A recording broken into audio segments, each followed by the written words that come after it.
I know this might be TMI, but girl, let me tell you. Please don't.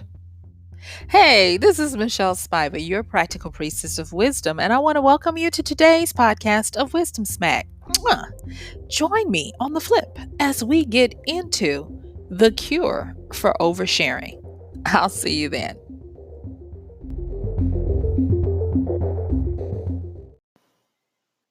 Have you ever been on the receiving end of a conversation that made you uncomfortable because of how intimate it was or how deep someone was talking to you? Or maybe have you been the person wanting to talk to to someone only to find out that they are squirming, they don't want to have a deep conversation with you. They don't want to get to know you. And as soon as they can, they find an excuse to get off the phone or to walk away or to pretend like they are in a rush to do something else. Well, if either one of those cases or both of them have happened to you, keep listening. I got you. So today we're going to talk about the cure for oversharing. A lot of people call it TMI, too much information, no filters, boundary issues, and the like. And there are some truths and some deep wisdoms surrounding that. And so I'll talk a little bit with you guys about some of the things that might cause people to do this, but then we'll talk about the everyday person within the regular bell curve and what we can do through wisdom to know when we have stepped right up to that line before we step over it. How about that? All right, so let's get started. So the first thing is, of course, when you have a person who is bleeding all over the place emotionally and mentally, and even physically, it shows. And it shows because there is a certain amount of uncomfortableness. Uh, One of the lowest or least diagnosed mental illnesses out there is called borderline personality disorder. And it is not bipolar. A lot of people confuse the two. They are not the same. Whereas bipolars, they have a up and a down. They have a manic side and a depressive side, and they can accelerate and run hot, if you will, in their emotions. The borderline personality disordered person is a person who feels all emotions intensely to the point of pain, and they never can get their emotional needs met, whether it be internally or externally. I've done a podcast on this before. And depending on the severity or the scale of it, it can go from a mild annoyance where you're like, this person is just freaking neurotic, to the sad cases of the suicidal persons. And of all of the personality deficiencies that we know of right now, as it currently stands in the United States, as well as some other first world countries, it is one of the highest rates of suicide of people who suffer from it. And mainly because it goes undiagnosed for a lot. uh there are these people, they have these open wounds of emotional need, and it seems like it's never enough. They drain you. You're like, oh my god, it's like they're sucking my life away. And they can have this hot or cold, like, I want you, I need you, I want you, come, come, come. And when you do, get away, you're smothering me, leave me alone. And it can be really hard. So, but as part of a byproduct of this, and I hate trying to simplify something so complex, because I do not want you to think that just by us talking about that part, that constitutes every facet of borderline. And like I said, there is a spectrum that people go through. And so I'm not going to be covering the deep ones. You can go back and listen to my other podcast where the name of the podcast is When It Hurts to Feel. And I try to do as much as I can in that podcast to make people aware of personality of the borderline personality. One of the famous, I will say this, one of the famous depictions of it was in the movie Mommy Dearest, where based on how she behaved, she was a raging borderline personality disorder. They can be very, very charming to people who don't know them, but to those who they love and who they want to get their emotional fulfillment from, it can be living with a monster. And one of the things that is indicative of most of the expressions of this personality that we're talking about is a lack of boundaries. And though that lack of boundaries is where they overshare, they overstep your boundaries. They don't seem to have a natural inkling socially as to what's going too far and what's not. And then they have, as we've just discussed, they have um, these vacillations between needing to be embraced and feeling smothered. And so it's a come here, go away, come here, go away. And if you're shaking your head and nodding your head, 9 times out of 10, you've tried to have a relationship with someone like that, or you know someone like that in your family, or you work with someone like that. And I don't have the actual numbers of how many people are possibly misdiagnosed, but I will say it's a large amount of people that don't know that they're on that spectrum. And you just think, I'm dealing with a difficult to love kind of person. So with them, they have boundary issues and they require a lot. And thus, they overshare. And not only oversharing what's going on with them, they overshare your stuff too. And that is a lot of times where the problem happens because we're not just talking about telling their business, they're telling your business and everybody else's business, and thus they become a pariah where people don't want to be around them. And it causes even more emotional alienation than they're already feeling. But then there are the other people who have a lack of impulse control. And these people, it's not that they have any kind of disorder with regards to their personality. It's just for them they are well, I shouldn't say that because you can have sociopaths and even psychopaths who have this as well. And that lack of impulse control means that what comes up comes out. They just blurt it out. And they don't seem to have the registered remorse or self-correction of social niceties and etiquette that you would imagine. And so there's that. There is this there is this interview where Mark Ruffalo and the guy who played Iron Man's sidekick, I don't like to call him that, Don Cheadle. Yeah. So it was before the Infinity War stuff even came out, before anybody knew the name of it. They were just conjecturing that it was going to come out, and they were interviewing them after they had finished the Marvel movie prior to that. And Mark Ruffalo is sitting there and he is just talking and sharing, and Don Cheadle is looking at him like, dude, like, shut up. And then Mark looks at him and says, what? Did I share too much? I have a lack of impulse control. And in that moment, I totally believed it. He said, and he even kind of like intimated that that's why they only allowed me to do this interview if you were sitting here. Like it was Don's fault for letting him talk too much about the spoils. And I was just shaking my head. It was funny, but I was like, wow, that could have been so much worse, if it had been a different topic, a different subject.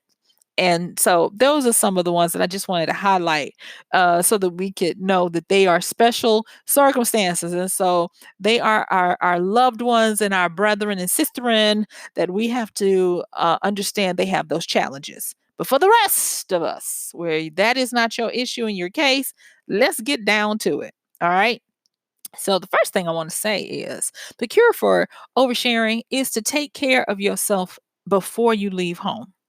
Uh, I remember when I was going, off to college, and my mom and my grandmother were trying to stuff me with all of this sage wisdom. Things like when you are going to go out, make sure that you have a backup plan to get home if something happens with your friends. And this was a big one: eat before you go out, because if you imbibe, drink or whatever, you don't want that on a empty stomach, and you never know what someone is trying to do, and just different little tidbits of information. But one of the biggest ones that I liked that my mom and my grandmother instilled in me was: take care of your own ego needs before you go out.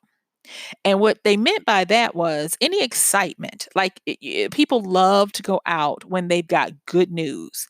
And usually they like to go out when the news is fresh to celebrate. And my mom was like, look, don't get caught up there bad, because everybody is not cheering with you for your good news. And you're going to talk and tell the wrong person something, and your good news is going to turn into your worst nightmare. And so I remembered that. I remember her telling me and us, my siblings, stroke your own ego. Tell yourself how great, how pretty, how smart, how efficient, how lovely, how worthy you are, so that you get it so full that you don't need it from anyone else. And, I thought everybody's mama talked to them like this. And I thought that this was just the way of the world until I got out there and I saw where, even with my mother telling me that, I didn't always get it. And then I would actually see folks who I clearly knew their parents hadn't told them this, because they were seeking validation externally from any and everyone they could get. And so I want to say this: one of the cures for oversharing is to get past your personal excitement before sharing it with others. Take all the time you need to celebrate yourself, love yourself. And then, after that excitement has dissipated to a manageable level, then you can share. And the reason why you want to do it like that is because you want to have as clear a head as possible to see who is worthy, who is vetted, who is qualified to know your business. My grandmother used to say all the time, your business gets out because you tell it. Well, nowadays, with the internet and TMZ and others, that's not necessarily the case. But anyway, I digress. Uh, but understanding how to have your personal parties before you go out seeking public praise is going to be real important. Something recently happened where there was an actor, I'll just say it, Terrence Howard. He was on the red carpet, and it turned into a fiasco because he had just received some good information about some work he was working on that had nothing to do with his appearance. And he was talking, and I want to make sure I let you know this. The next thing is context of when to share. You got to know the context that you're in. And so he's at this red carpet event, and they ask him a question about, how's he doing, or whatever. And then he just starts spouting out his excitement about this other project that has nothing to do with where he is. The people have no sense of context, and thus he comes off as cuckoo. And people start questioning his mental stability. Now, he's not crazy. And I actually did see some other interviews with him where he's doing some metaphysical things, doing some things with looking at alternative ways of looking at energy production and a whole bunch of stuff. And when you see him in that context where people understand what is going to be spoken about, he is perfectly sane. But when we get too excited, we sometimes we lack impulse control because of the excitement. Sometimes we get clouded by the excitement of the context of where you are. It's kind of like going to the grocery store, and when you get to the counter and the lady asks you, did you find everything? And you say, all I wanted to do was love him, and he treated me badly. And that cashier is going to look at you like, huh? what? And it's going to become very uncomfortable very fast because it's out of context. You're letting your emotions, your high emotions drive you.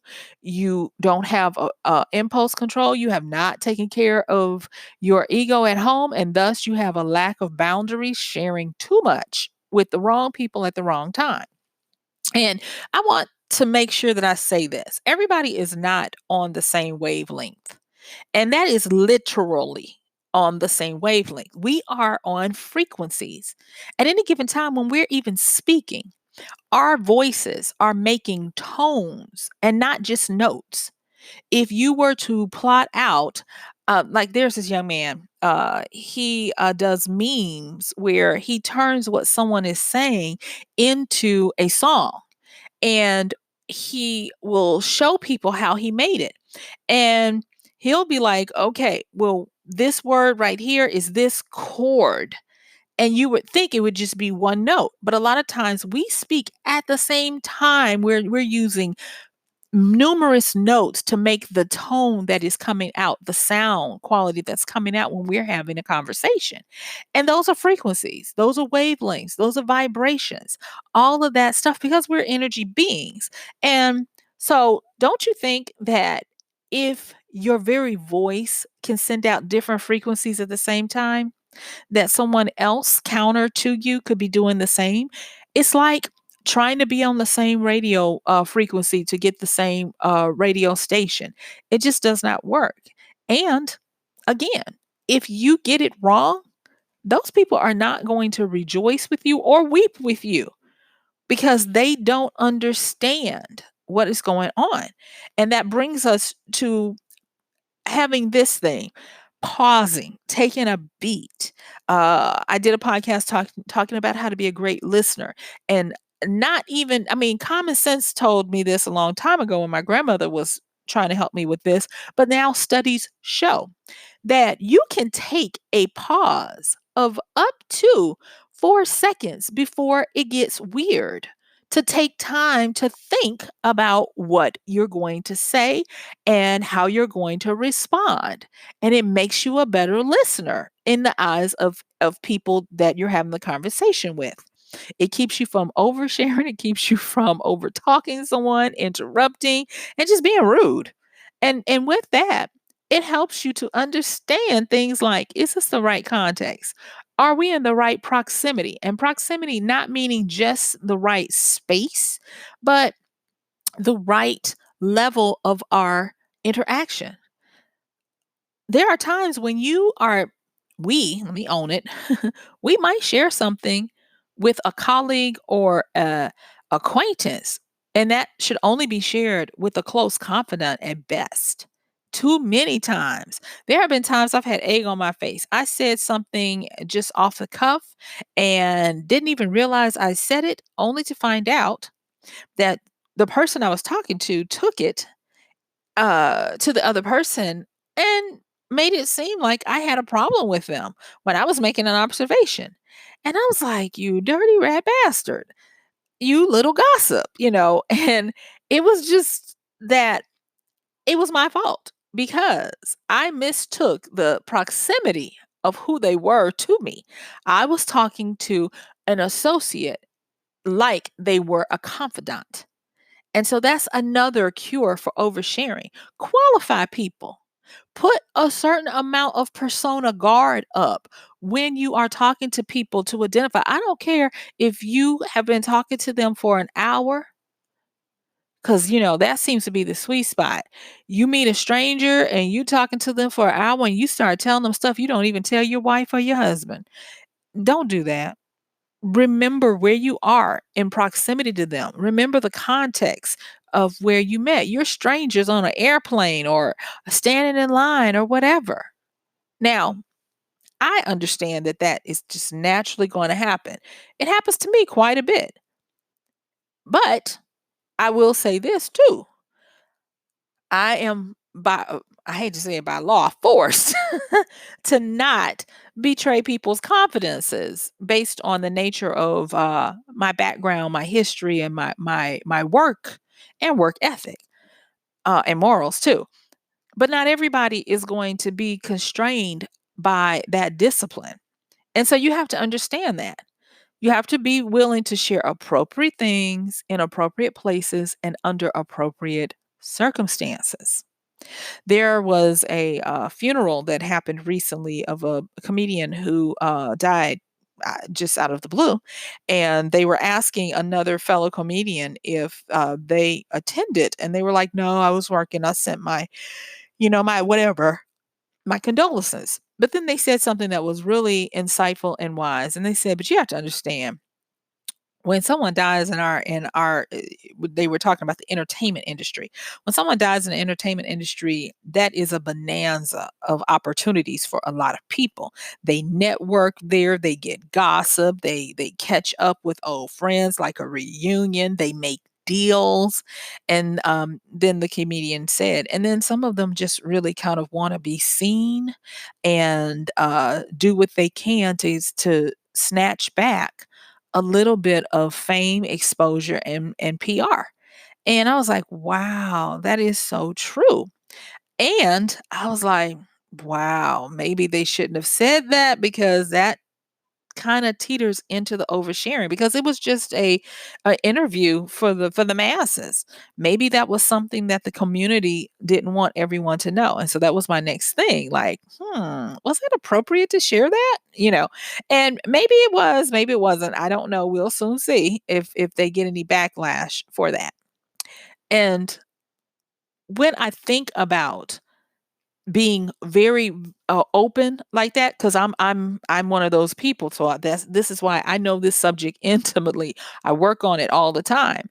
Is that there is a certain amount of vulnerability you can have, and there's a certain amount that's too much. People love the vulnerable, but not too much. And it's a finicky fine line that you walk over when you're trying to negotiate how much to be open, how much to be truthful. You can be accused of being blunt and rude and or sappy and oversharing and TMI and all that kind of stuff when you're just, living your truth.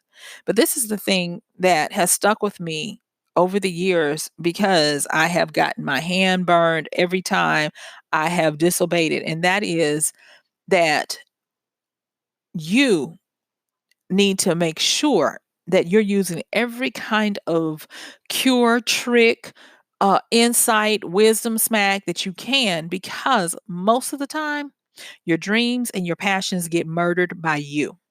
When you share too much with the wrong people, you kill your dreams before they are even strong enough to survive any kind of criticism, doubt, and ridicule. And that's the next thing that I want to cover in our last few minutes. Another cure for oversharing is to take that beat and think, would what I'm sharing be able to survive someone's deep scrutiny, counter criticism, doubts or lack of faith in me, or even their ridicule and scorn? If you can't answer that about the person you're sharing this with, shut your mouth. Stop talking and keep it light, because everybody is not made to go deep. There are some shallow people. And I'll say this, some of the very deepest people you'll know are not necessarily meant to go deep with you. So it's not about their capacity to have a deep conversation. It's about your capacity to have worked up to that level of friendship or interaction with them. One of the things that you will do well to remember is to qualify people. Dear Terrence Howard, he should have qualified that those people on the red carpet were going to end up ridiculing him, scorning him, laughing at him, trying to make a mockery of him. And they had the platform to do it, because after the red carpet, it went viral. And then the same people made jokes on their morning show saying, I don't want to go viral. Not for this. Please don't let me go viral. And it was pure mockery of a man with great talent, brilliant, genius mind. If you actually listen to him, and it was like, why would you cast your pearls before swine? That's a little Bible saying. But why would you give your best gems to the lower level vibrational creatures who cannot appreciate it. And because they cannot appreciate it and they are in the majority with the platforms to spew out their ignorance, their ridicule and their criticisms could cost you uh, issues in what you're trying to do. Not necessarily issues by way of you continuing to get work, but no, just issues with the energy that it takes to keep going forward because of the taint that's on the people that you do need to reach, that you do want to work with, because they're already being swayed by the reputation. And then that's the last thing with regards that I want to say about the cure for oversharing. If at all possible, consider your reputation. What are people going to say about you when you're not around? It's your character, your reputation. Is it at stake? And a lot of people don't realize that when you're so cavalier with what you say, what you share, and if you share stuff that you're not supposed to be about other people's business, does that get you ostracized? Does that put your reputation on the line? Because you probably know it takes a long time to build up your character and reputation in the eyes of people, and only a news cycle to tear it down, or one wrong sentence of an entire conversation to turn it off. Have you ever had that situation where you were talking with someone and y'all were making good headway, and one thing you said, their face turned up sour. They start looking around, and now, oh, I gotta go mingle and make sure that I say hello to everyone. And never again do you get that opportunity. The next thing you know is either they or their clique or their tribe, they don't like you, they don't trust you, they don't want to know you, or they think you are vapid, or they think you are a gossip monger, or whatever it is. And it happens so quickly. And not for nothing. It's because you put your business out. Like my grandmother said, you were the one who murdered your dreams and your passions by not taking a beat to consider, qualify, look at, am I overstepping boundaries? Is this a loss of income, impulse control due to high emotions, whether good or bad? Am I in the right context? Do I have the right proximity of relationship with this person? Have I earned the right and have they earned the right for us to have this level of conversation with this subject matter? These are some of the things that it seems so simple, so common sense, but I'm going to tell you, when it comes to oversharing, common sense usually has left the table. No, not even the table. They've left the room or the building, because you just get diarrhea of the mouth and just keep sharing and sharing and sharing. And this is a sad thing that I experienced when I was younger, of talking so much, thinking that the more I shared, the more people would have a chance to like me, where I was doing the opposite. The more I shared, they were like, this is just too much. She talked too much. She's annoying. She's too this, too that. And it just went badly for me. And so I'm reformed and I'm always reforming. I'm always trying to check this because it matters. Even though we might say, oh, I don't care about that. These people don't make me or break me or whatever. Still, we are innately wired to be a part of somebody's tribe, team, collection, cult, culture, whatever you want to call it, because that is how we stayed alive in our hunter gatherer days. The person who was alienated, ostracized, excommunicated, was left out in the dark and had a higher propensity for death. And so you're fighting evolutionary biology when you do these types of things that cause you to be ostracized, or you become anathema to the people, excommunicated.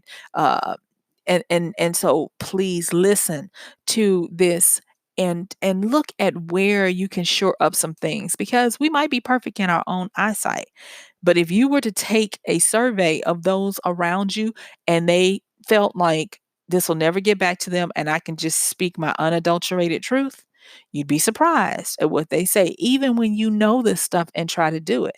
Nobody is perfect, and I wish I could tell you that just by using these little cures that you'll never have a misunderstanding of your motives, your intentions, and who you are as a person and your character, but at least they'll help to mitigate it and lessen it some.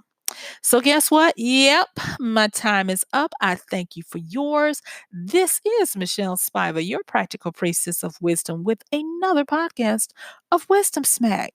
Mwah. So, go out there and employ some of the cures for oversharing and see if you can start to make inroads on meeting some of the goals that you want. And until tomorrow, check the show notes and thank you so much. I'll see you later. Bye.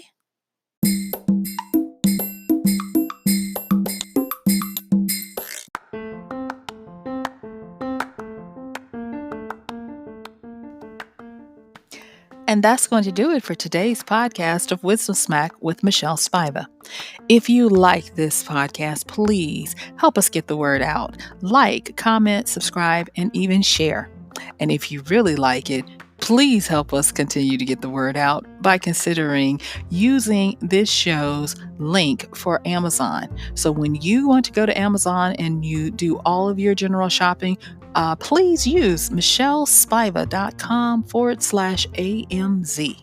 It's simple as that. It doesn't cost you anything extra, and this show might receive a little bit of commission that will go towards helping to further get these episodes out to you and to others. So thank you so much for listening. This has been Michelle Spiva with Wisdom Smack. Bye.